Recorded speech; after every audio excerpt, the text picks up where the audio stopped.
Hello everybody, this is GamerGar and welcome back to another episode of Stardew Valley. Can we make 5 million gold by the end of year 1? So it's the first of fall at the moment and we've just harvested all our wheat, and it was really handy growing our wheat in summer because it saved us from hoeing the ground, loads of portions of the ground, so it saved us loads of time. We also made a pretty nice profit from the wheat as well, and we bought loads of pumpkins. So we're just planting all our pumpkins now because that's going to be converted into pumpkin juice using the kegs once we get through all the starfruit, of course. So we have a lot more pumpkins to put down, so we're going to need a lot more sprinklers and we need a much bigger farming patch.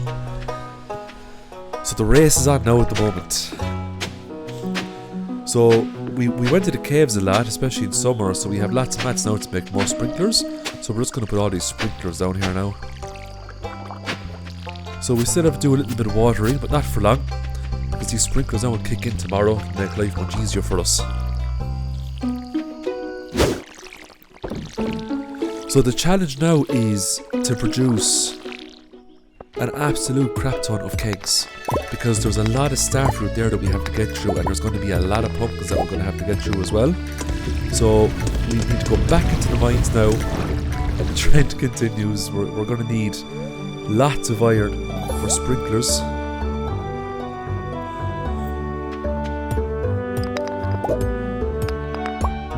So I'm going to upgrade the axe here to a steel axe. Just means that I can get wood more efficiently, because we'll need a lot more wood. It's nice getting the copper chunks like this.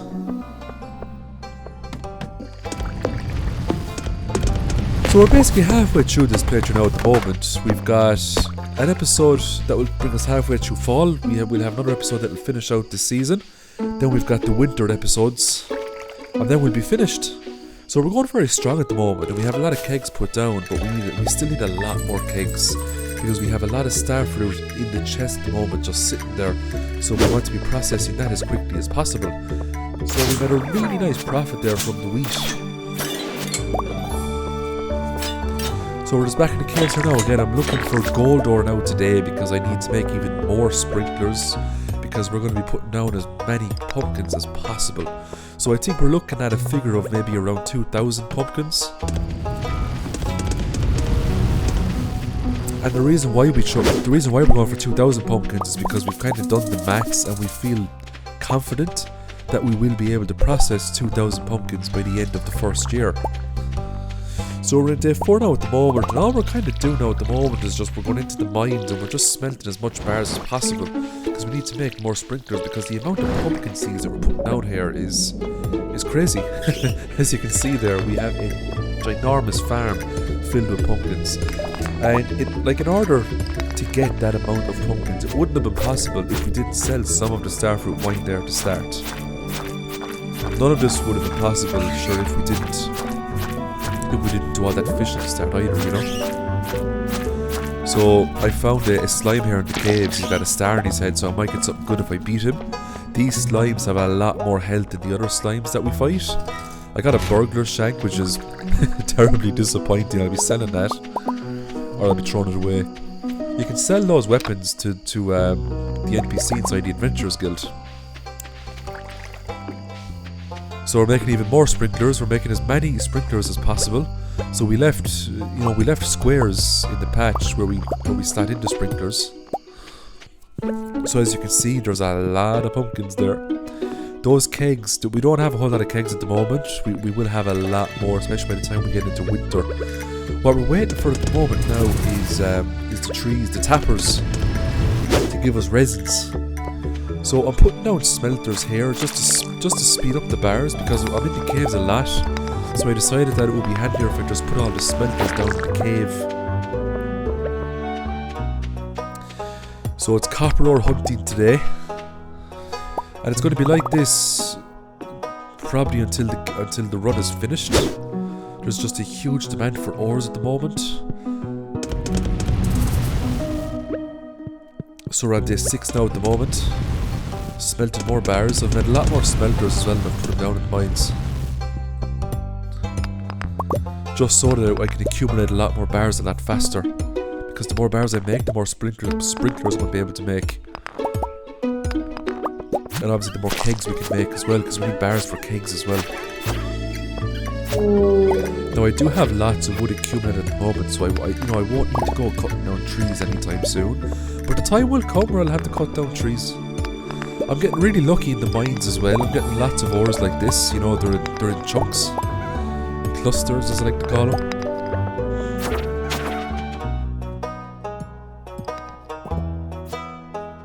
And if I see those little dust sprites, I'll kill them because they drop coal. Coal is something where we didn't need to farm it at the moment, because we get it a lot because we're constantly farming iron ore, so we're constantly killing dust sprites. So we've been fairly lucky with the coal gains. We're on day 7 now, and our kegs have produced lots of starfruit. So we're going to loot all this starfruit. We're going to put more back into the kegs. I sell the starfruit because I'm the one that has the artisan profession from farming. And I'm just going to fill the kegs back up here now again.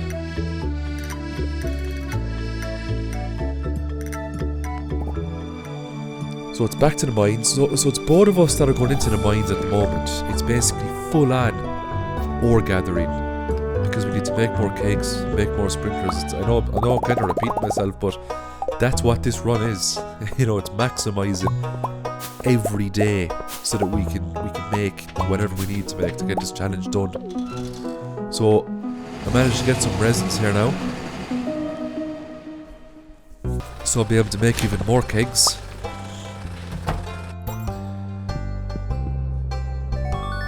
Ooh, a field snack. Back to Clint here now. I got my steel axe, and the reason why I upgraded the axe to the steel axe is so that I can cut down the trees a lot faster when the time comes where I need to cut down trees.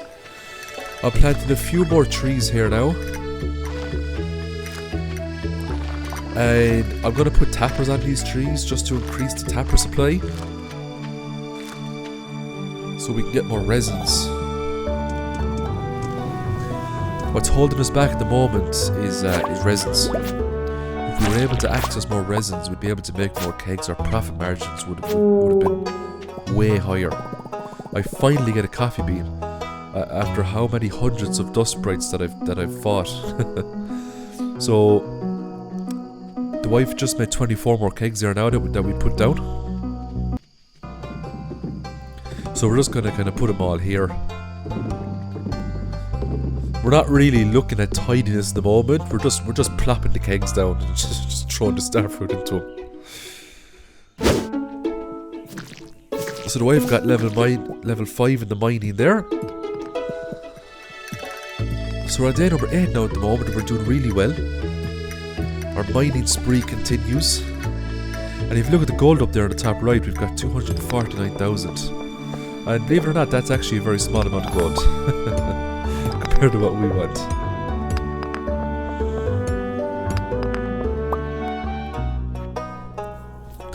The one good thing about spanning the mines like this is that when it comes to winter, our combat skills and our mining skills will more or less be maxed out, so we'll have a much easier time starting the skull cave. And if we don't get a prismatic shard, if we don't get lucky, we can always just buy lava katanas and go into the skull cave with those. Because the lava katana is an excellent weapon, probably the best weapon around before you get into the galaxy tier of weapons. But there's always a small chance we can pick up a prismatic shard in the mines here. There's a very small chance that the enemies in the mines here can drop a prismatic shard. So I got a diamond here, and they're rare enough to find, especially at the mid-levels. It's always nice when you get a diamond.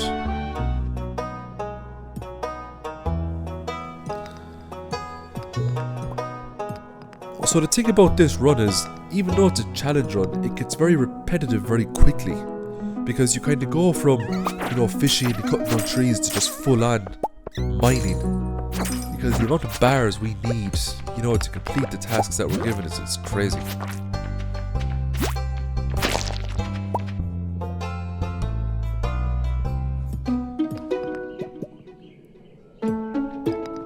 So it's more mining. mining.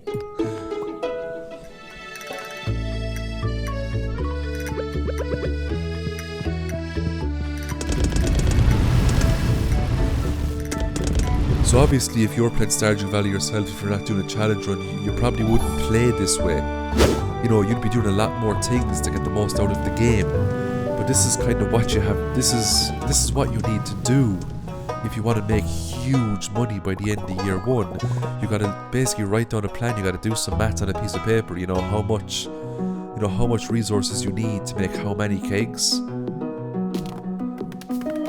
how much crops you have, how long it's going to take you to process the crops. So we've done it all out on paper.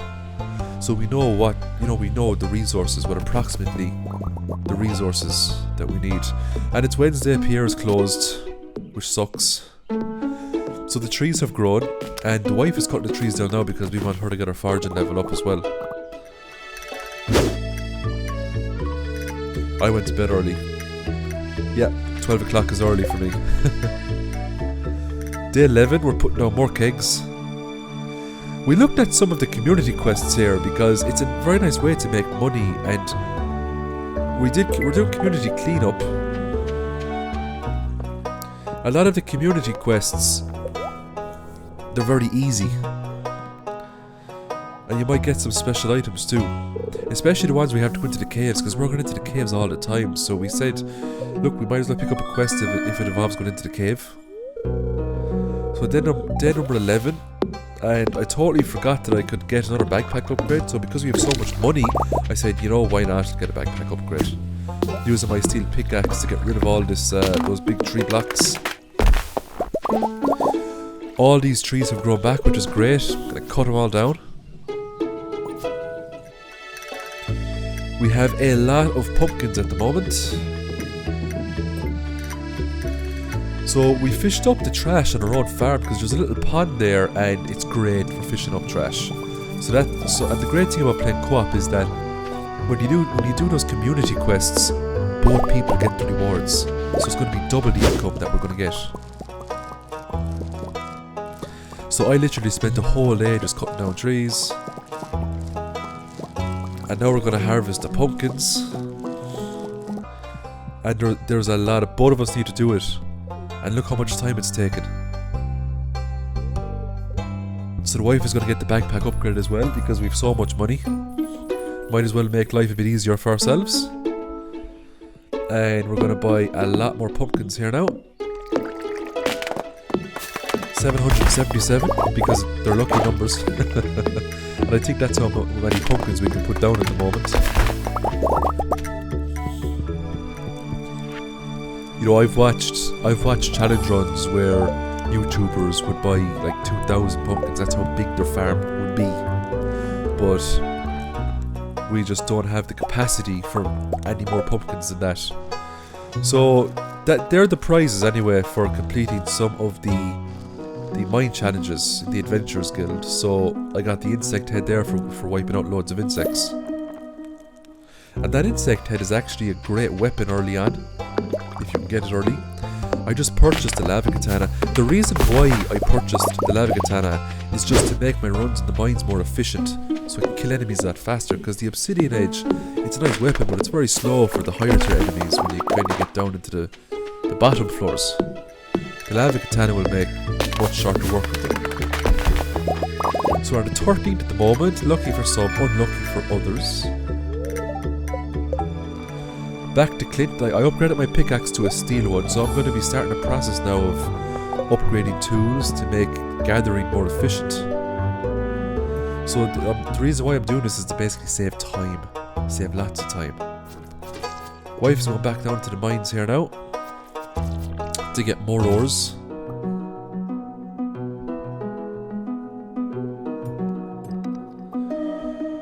If we see the green slimes, we kill them, because if you kill 1,000 slimes, you get a slime charmer ring, and that makes you immune to slime damage. And especially when you went to the skull cave, you know, those purple slimes, they hit you for a lot. Having the slime charmer ring is really handy. Now, I don't think we get it on the first year, but we actually get quite close to unlocking it, because we're constantly in the mines killing stuff.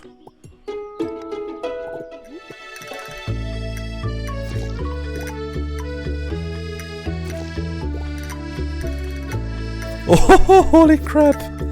We got a prismatic shard off a green slime on the 13th, in the 13th level of the mines. How lucky can you get? and exploring at the next level. I mean, come on, day 13 on the 13th level. I wonder, is there something in the algorithm that kind of triggers that? We'll have to test that again.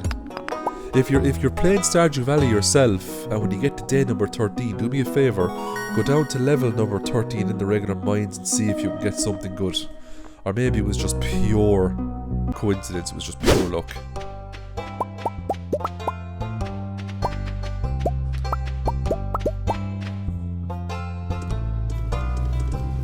So day number 14 here, and the kegs bear more starfruit, so I get all those. The smelters that we put down in the mines are real handy. Making more tappers here now. I'm going to connect them to these trees.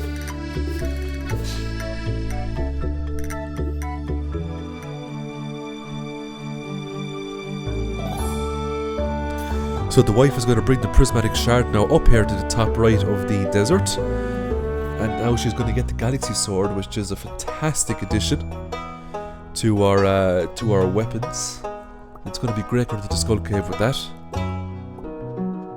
It's so lucky, especially off a green slime. I mean, how lucky can you get? So the tappers here will produce more resins for us, which means we can make more kegs.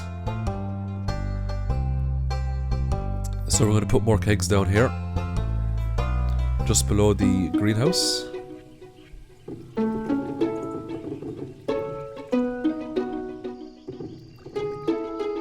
And we're going to fill up these kegs with more starfruit. So we still have plenty of starfruit left to process. So the race is on. Pumping out the kegs.